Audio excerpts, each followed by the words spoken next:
ശക്തമായിട്ടുള്ള തിരിച്ചുവരവിനെ മറ്റുള്ള പാർട്ടികൾ അനുകൂലിക്കുന്നില്ലല്ലോ.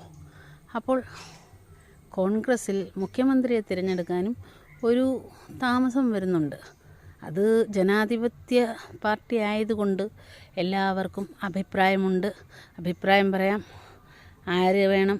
ഇപ്പം എനിക്കിഷ്ടമുള്ള ഒരാളായിരിക്കില്ല മറ്റൊരാൾക്ക് ഇഷ്ടമുള്ളത്. അപ്പോൾ അവനവൻ്റെ ആഗ്രഹങ്ങൾ തുറന്ന് സംസാരിക്കാൻ പറ്റുന്ന ഒരു ജനാധിപത്യ പാർട്ടിയാണ് കോൺഗ്രസ് പാർട്ടി.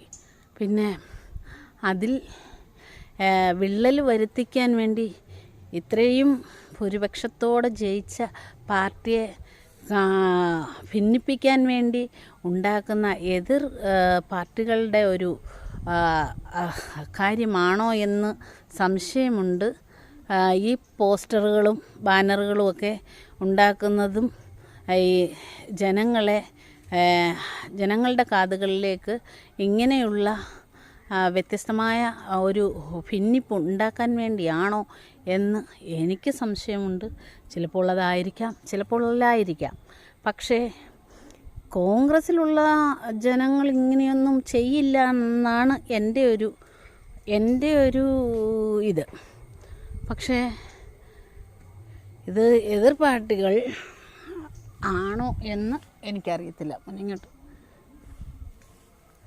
ഇത് അതിനായിരിക്കാം, ഭിന്നിപ്പിക്കാൻ വേണ്ടി അടുത്ത ഇലക്ഷനിൽ ജയിക്കാതിരിക്കാൻ വേണ്ടിയുള്ള മുൻകരുതലായിരിക്കാം. മറ്റുള്ള പാർട്ടികളുടെ ഈ കോൺഗ്രസ് പാർട്ടിയെ അടുപ്പിക്കാൻ വേണ്ടിയുള്ള ഒരു നീക്കമായിരിക്കാം ഈ ഫ്ലെക്സ് ബോർഡ് സ്ഥാപിക്കലും ഒക്കെ. ആരാന്നേലും കണ്ടുപിടിച്ച് അവരെ കോൺഗ്രസ് മുഖ്യമന്ത്രിയായി ആരാ വന്നാലും, വി ഡി സതീശൻ സാർ വന്നാലും, വേണുഗോപാൽ സാർ വന്നാലും, നമ്മുടെ ചെന്നിത്തല സാർ വന്നാലും, അതിൽ 3 പേർ ആരായിരുന്നാലും ഇത് കണ്ടുപിടിക്കേണ്ടത് ഒരു അത്യാവശ്യ കാര്യമാണ്. അത് പൊതുജനങ്ങളുടെ ഇടയിലേക്ക് എത്തിക്കേണ്ടത്. ആരാണ് ഫ്ലെക്സ് വെച്ചത്, കോൺഗ്രസ്സുകാർ തന്നെയാണോ എന്നുള്ളത് കൺഫേം ചെയ്ത് കാണിക്കേണ്ടത് നമ്മുടെ ആവശ്യമായി തീർന്നിരിക്കുകയാണ്. പിന്നെ നമ്മൾ ഭിന്നിച്ച് ഇത്രയും അടിപിടി ഉണ്ടാക്കേണ്ട ആവശ്യമില്ല.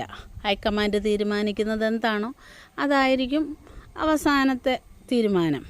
അത് എന്താണേലും നമ്മൾ ജനങ്ങൾ, കോൺഗ്രസ്സുകാർ ഇത്രയും ഭൂരിപക്ഷത്തോടെ ജയിച്ച് സന്തോഷം കാണിക്കേണ്ട സമയത്ത് ഇങ്ങനെ സങ്കടപ്പെടേണ്ട കാര്യമില്ല. ഹൈക്കമാൻഡ് തീരുമാനിക്കുന്ന മുഖ്യമന്ത്രി ആരായിരുന്നാലും ജനങ്ങൾ സ്വീകരിക്കേണ്ടതാണ് എന്ന് ആണ് എൻ്റെ അഭിപ്രായം.